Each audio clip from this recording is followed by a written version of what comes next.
this is Hedda. Welcome back to my channel. Today I want to take you on a journey through the books that I read in September and also the spreads I made for those books in my reading journal. I read a lot of different books this month, so I think I would call this a good reading month. But before I get into that, I want to thank Skillshare for sponsoring this video. Skillshare is an online learning community with thousands of inspiring classes for anyone who loves learning and wants to explore their creativity and learn new skills. If you have a specific skill you want to learn or improve on, Skillshare is the perfect place to start. There are tons of art-related classes on Skillshare, and I've already tried some of them out for myself. I actually used to be a member of Skillshare a couple of years ago, and now I'm using them again to learn Gothic calligraphy. If you follow me on Instagram, you might have seen my reel where I have like different ways of writing October, and in that reel I tried Gothic calligraphy for the first time. Obviously, no one is good at something the first time they try it, so I've joined a Skillshare class called Learn Gothic and Black Letter Calligraphy by Jack's Calligraphy Ortiz Nonog that is helping me improve my calligraphy. The first 1,000 people who use the link in the description box will get a 1-month free trial of Skillshare, so you can browse their catalog of amazing classes and start learning something new. Thank you again to Skillshare for supporting my channel.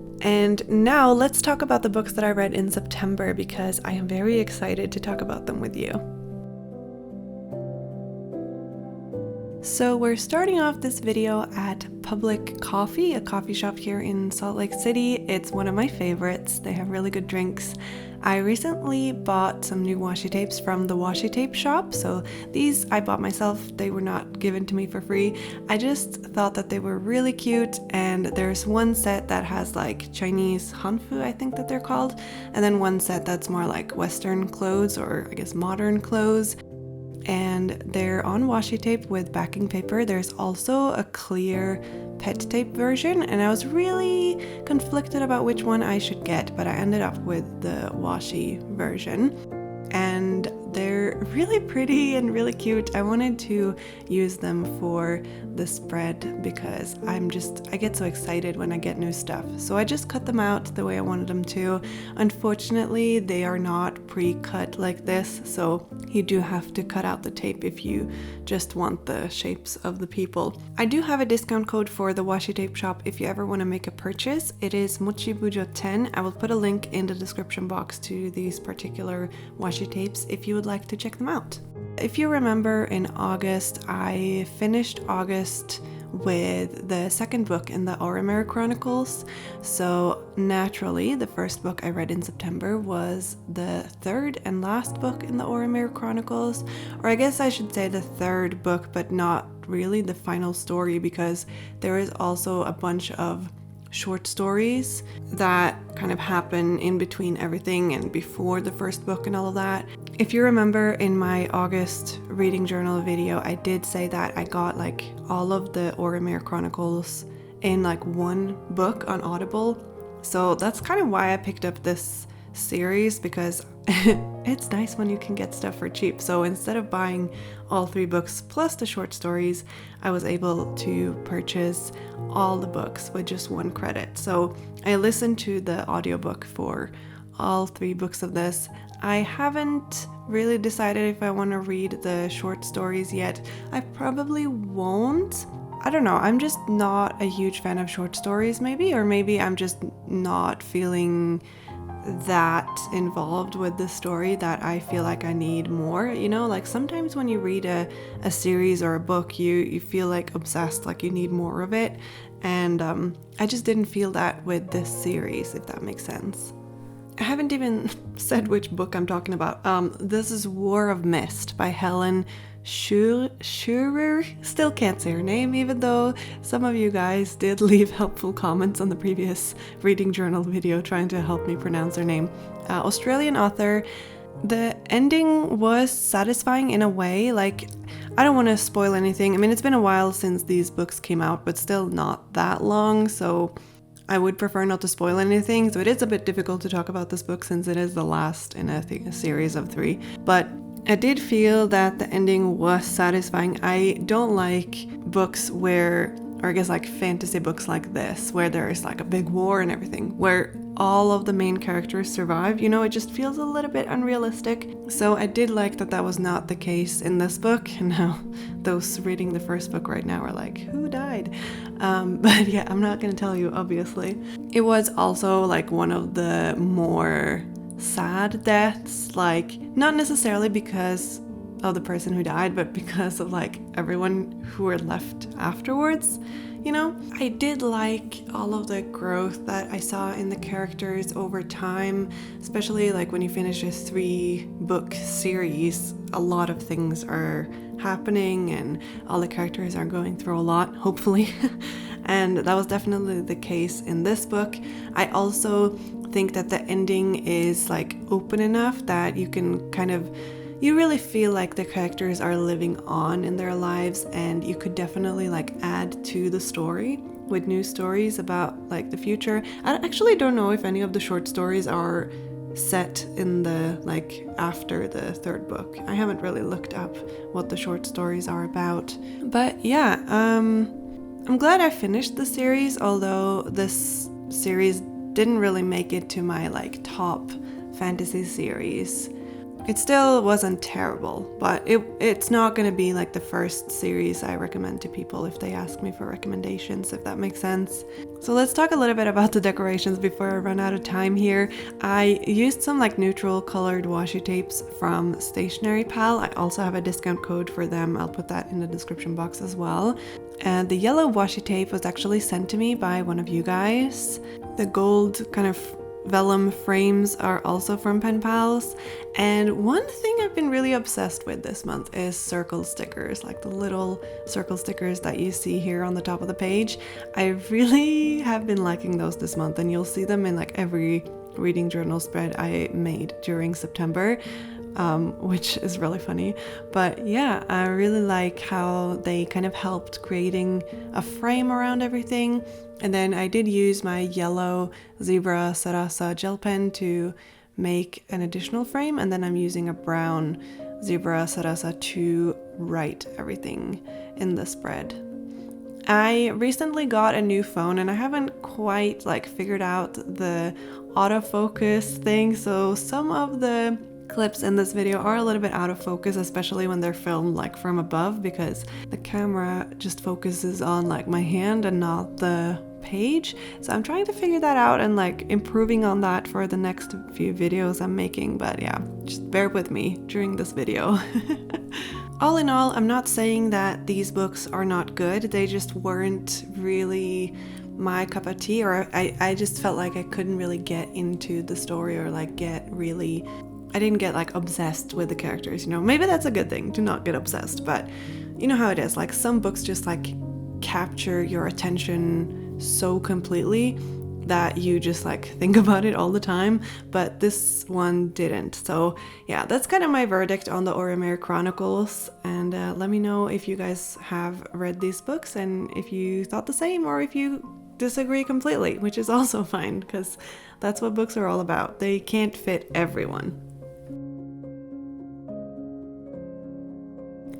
The next stop was Sugarhouse Coffee, one of my favorite coffee shops in Salt Lake. This one is in Sugarhouse, obviously, from the name. I actually filmed making this bread outdoors. Like, this coffee shop is so popular with students, so if you come here during the weekdays, then it's gonna be full if you don't get there early. So yeah, I sat outside and it was really nice, a really great temperature. I had my iced coffee, everything was good. The sun was a little bit annoying at times though, but I hope that you can like see what I'm doing here.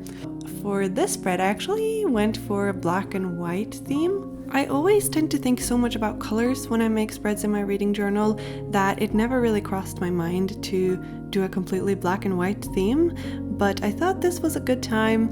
I mean, I don't know if it fits the book or not, but I thought it was really fun. So I used some washi tapes from MT and Archer and Olive and Tukti, and also the washi tape shop actually. So lots of washi tapes going on in the spread, and the tree stump stickers are from Tukti. You might have seen me use these in my 2022 like second half of the year bullet journal setup.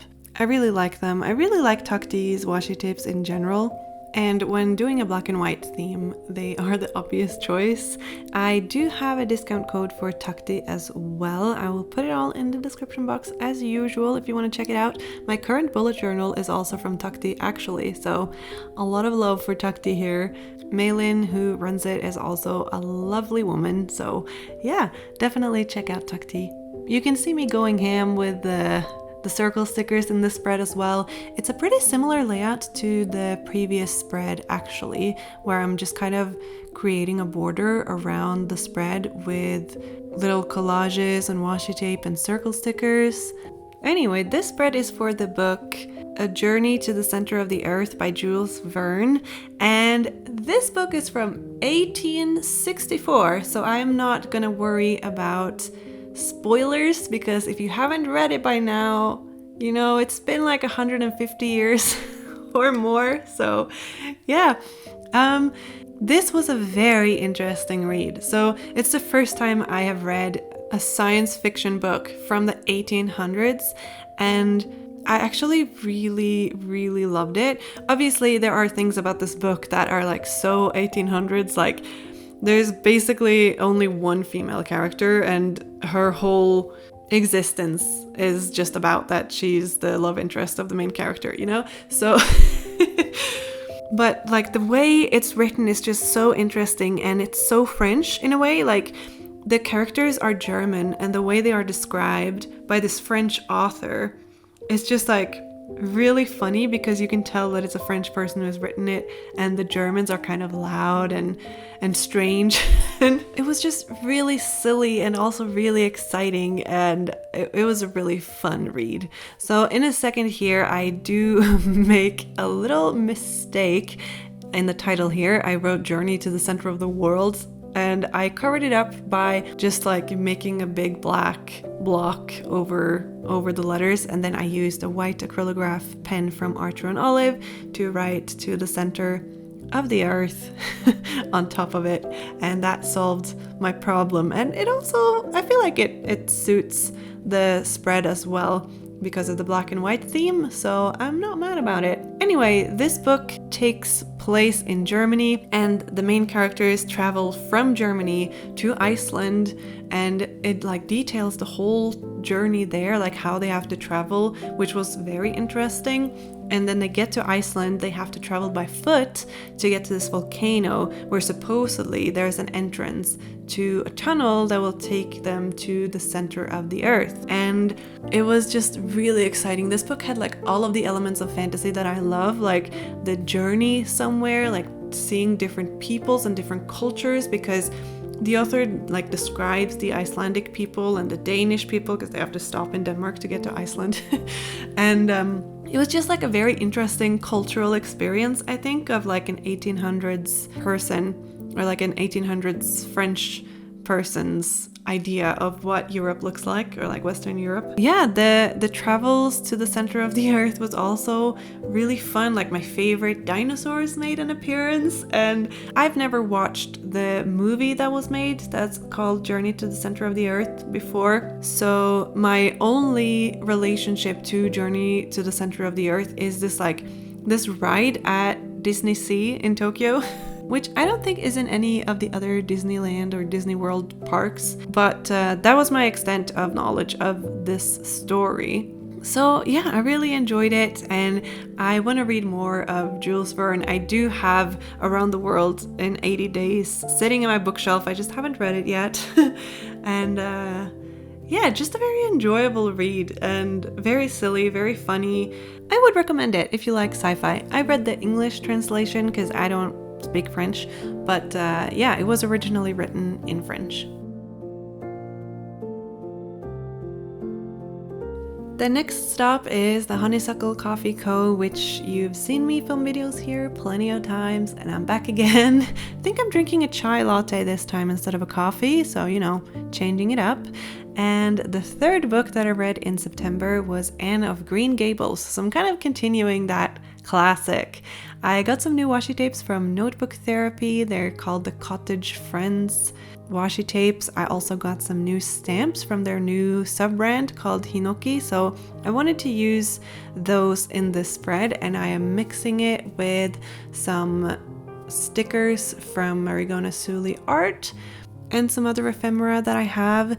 So Anne of Green Gables is a Canadian book written by Lucy Maud Montgomery. It was published in 1908, so it's over 100 years old, so I'm also not going to worry too much about spoilers in this because it's an old book, and it's also a story that I think a lot of people know, although I didn't. I had never read Anne of Green Gables before.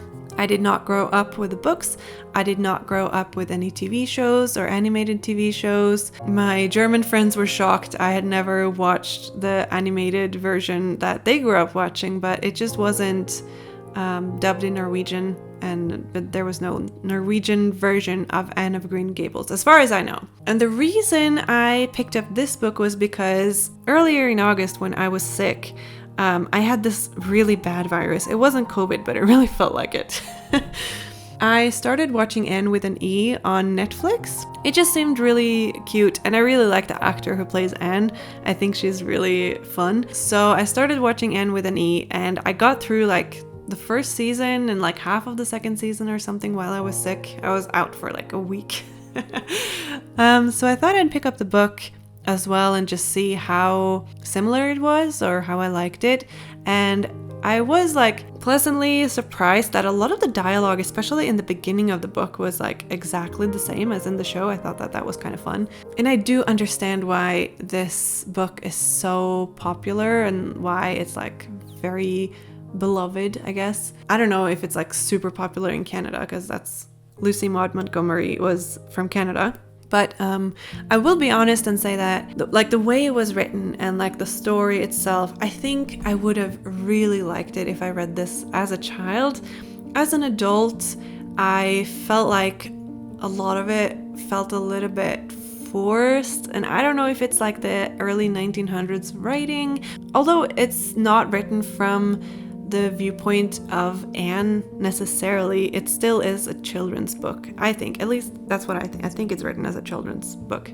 So much happened in the book. It felt like I was reading episodes of the story, like short stories, instead of a whole book with chapters, if you know what I mean. I don't know if it was published in like chapters in like a newspaper or something like that when it first came out, or if it was published as a whole book all at once. I have no idea, but it definitely felt like I was reading episodes, and sometimes a lot of time would have passed in between chapters or stories, and some things felt like they were so sudden, and suddenly by the end of the book she was like at university and like almost an adult, although not really, because I think she's only 16 by the end of the book. I could be wrong, but basically you get to follow Anne from childhood. I think she's like 12 or 11 when she's adopted by the Cuthberts.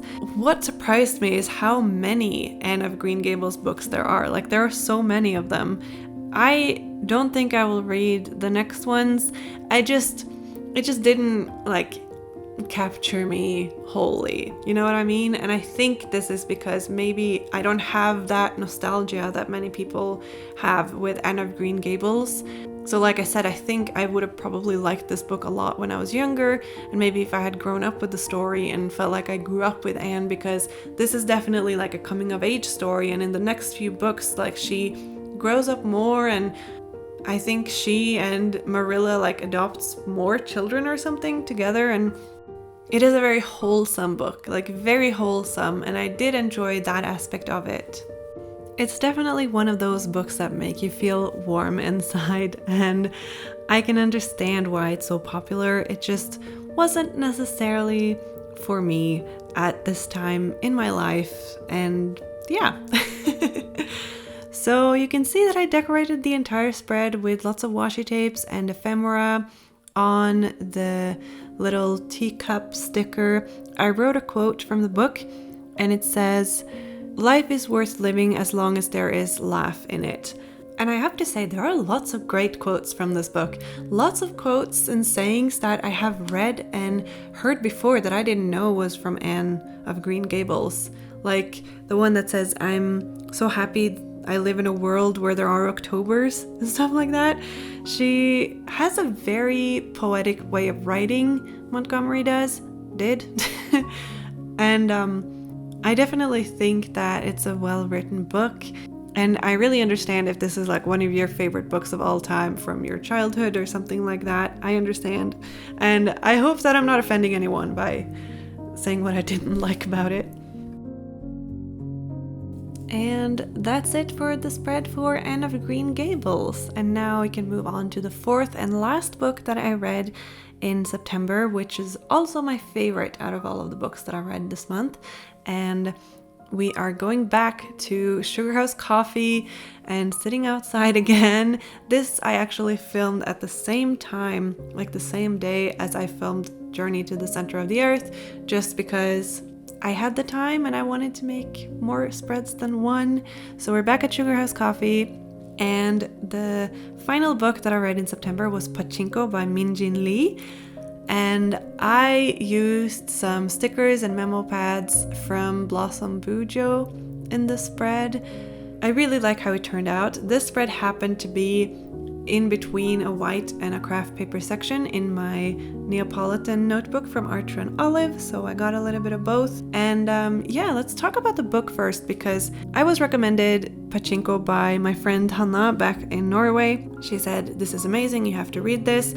I really trust her opinion when it comes to book. She's also the person who recommended me to read A Little Life by Hanya Yanagihara, and yeah, she always recommends me the most heart-wrenching books, you know? And this was a really, really good book. So it is fairly new. It's just been made into an Apple TV show, actually, which I am going to watch. I haven't started watching it yet, but I definitely will. It is a kind of a generational book. So it starts in the early 1900s with a Korea that's occupied by Japan. And this like underlying political landscape is very present throughout the whole book. And I'm gonna try not to spoil anything, but basically we follow this family and their journey from Korea that is occupied by Japan to Japan through World War II. And then after World War II, like after Japan, like the empire doesn't exist anymore, it's just Japan, the country, and how the Koreans are being treated there, even those who are born in Japan and have never been to Korea. And it talks about like the relationship between North and South Korea and like the difficulties of the Koreans who moved to Japan and then suddenly they didn't have a country anymore because South and North Korea were different. And one character goes back to North Korea because that's the area he was from, and they never hear from him again. And I thought that this was a beautifully written book and infinitely sad and also heartwarming, and it's a lot about family and like the struggles of family, and we get to hear stories from several people's point of view, so not just one person or like one person from each generation. I think in the end we follow like 5 generations of people. I did write a little family tree on the memo pad that I put in the lower right corner, because there are a lot of people to follow, and not all of them are like family members. Some of them are like other people. Like the book touches on topics of sexuality and gender equality or inequality in this case, and family relations and war and politics. And if I could only recommend one book from the books that I read this month, it would be this one. Maybe even out of all of the books that I read this year, this might be my top recommendation. Once in a while, well, at least I feel this way. Once in a while I come across a book that feels very important, like it feels like an important piece of literature, and Pachinko is one of them. This feels like a very important book.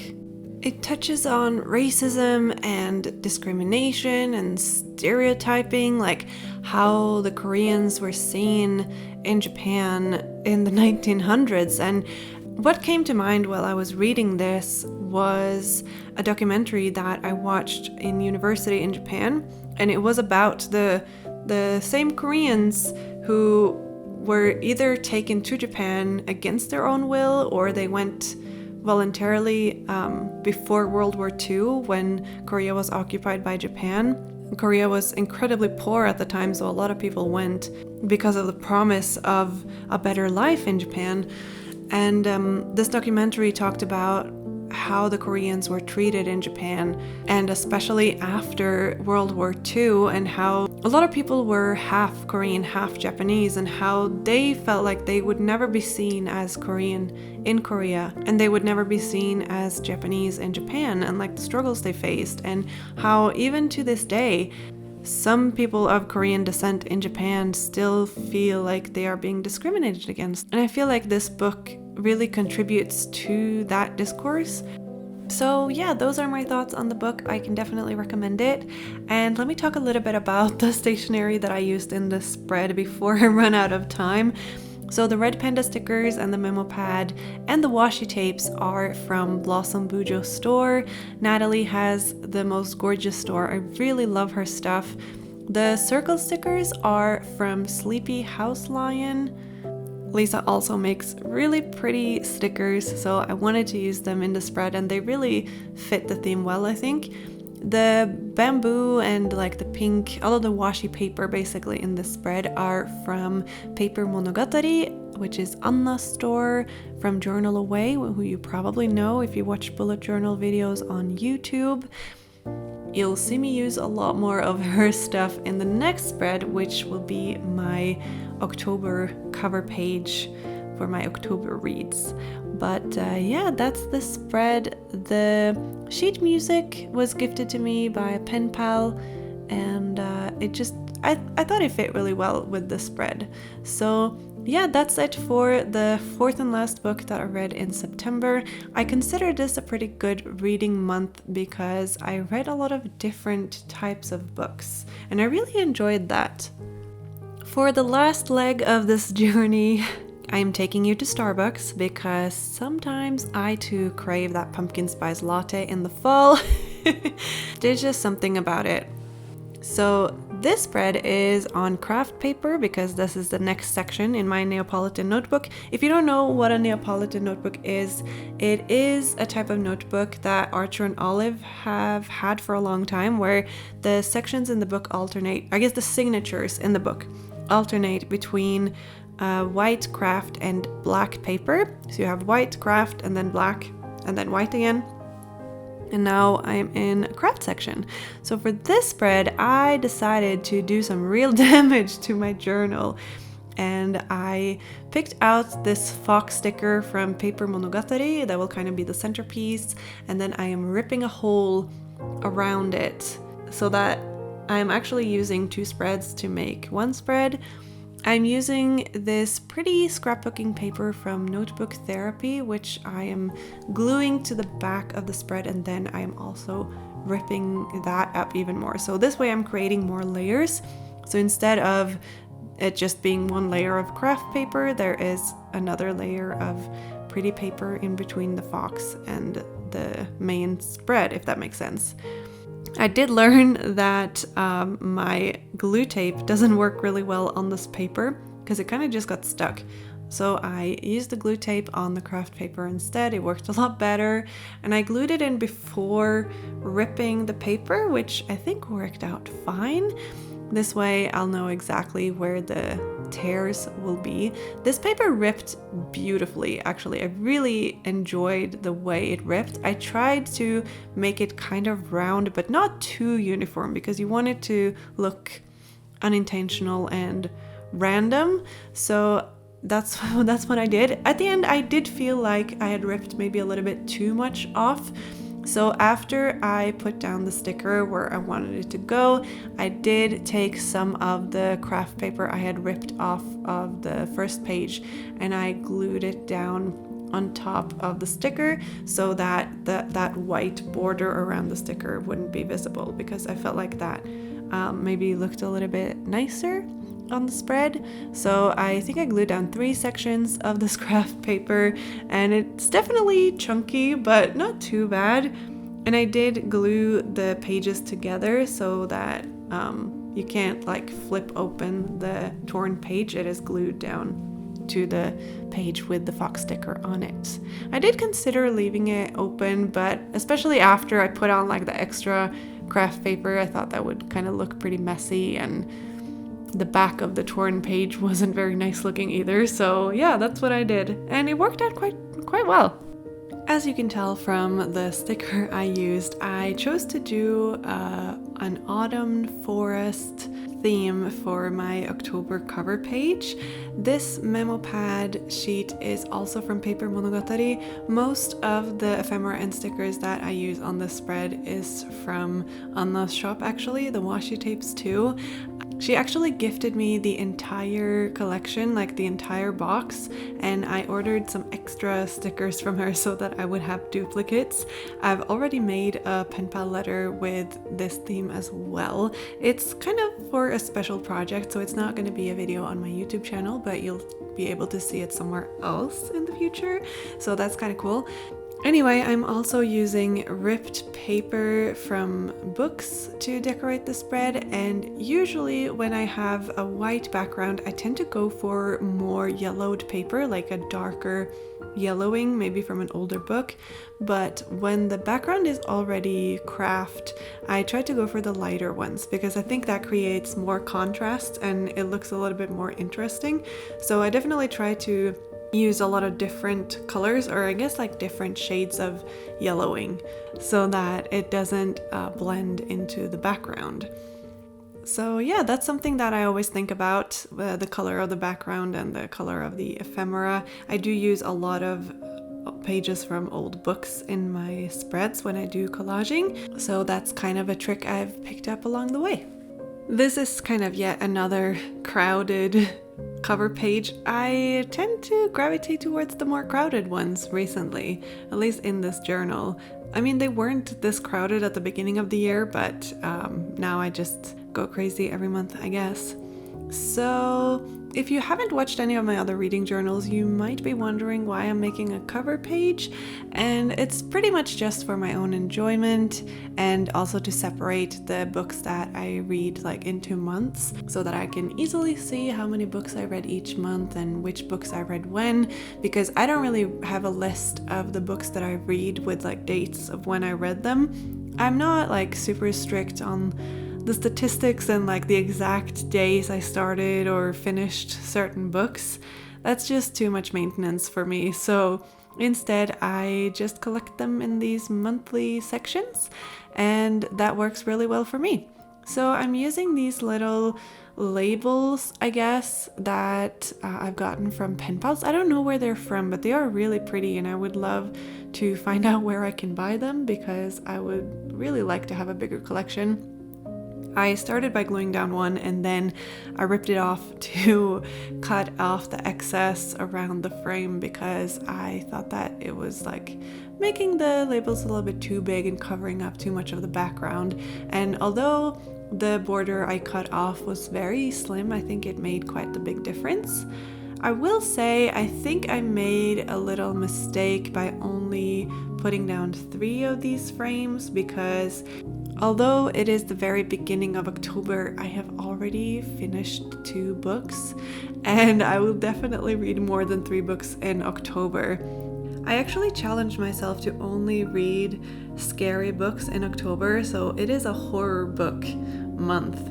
I really like horror books. I don't like haunted houses or stuff like that, but I do love a good horror movie, especially if it has ghosts and stuff like that. Haunted houses is one of my favorite genre of horror books, so I'll be reading a couple of those this month. And yeah, the theme of my cover page doesn't really match the theme of the books I'm reading in October, but yeah, you'll have to stick around for my October reading journal update next month to see which books I read, but I promise you there are some really good ones on that list. I have already picked out the books I'm reading in October, so I'm very excited. I used some more stickers from Paper Monogatari to decorate the spread. I really like making a big collage as kind of the base, and then I put the labels on there, and then I put stickers on top of the collage wherever they fit, especially when they have a white border around them. There is a nice contrast and like a nice separation of the design of the sticker and the background. So even though the background is quite busy, it doesn't really take away from the stickers. When working with craft paper, there are a lot of water-based markers that won't really look the same way as they would on white paper. So for this spread, I got out some of my new Archer and Olive acrylograph pens. These are from the plant-based bride set. You might know Elizabeth from YouTube. She makes gorgeous bullet journal setups, and she also has a reading journal actually. I really enjoy her content, and she put together this beautiful set of acrylograph pens, and the reds and the greens and the gold is just so pretty. So I combined that with a white acrylograph pen as well, and then I did lots of little sparkles, and I did the October header in red and green. And yeah, I think it just pulled the whole spread together, and it makes it look a lot more interesting than if I had just done the title in black. That is pretty much it for the October cover page. I think this might be one of my favorites this year. It was really fun to rip the paper and everything, so yeah, I really liked it. And now before I let you go, let's do a final flip through of all of the spreads that I made this month. It was a good reading month, like I mentioned before. I really enjoyed reading all these different books, so who knows how I'll like it in October to only read horror books.